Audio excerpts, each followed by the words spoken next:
હોળી એટલે આદિવાસીઓનો મુખ્ય તહેવાર।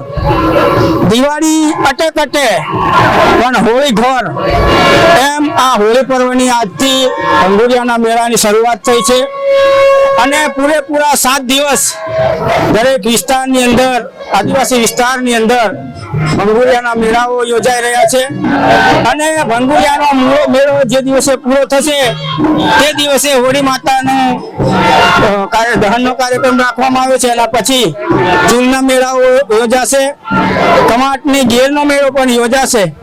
આમ આ છેલ્લા 15 દિવસ આદિવાસીઓ માટે મુખ્ય તહેવાર।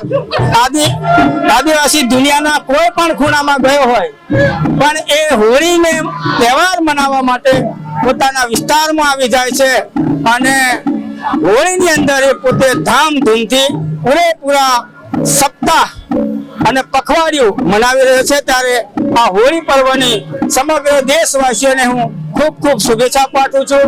ખાસ કરીને મારા આદિવાસી વિસ્તારના તમામ માતાઓ, ભાઈઓ, બહેનો અને યુવાન સાથીઓને પણ હોળી પર્વની શુભેચ્છા પાઠવું છું અને વિનંતી પણ કરું છું કે આપણે પણ સંસ્કૃતિ સાથે જોડાઈને હોળીના પર્વની અંદર નાચ ગાન સાથે આ એક પખવાડિયું ઉજવીએ, એવી શુભેચ્છાઓ।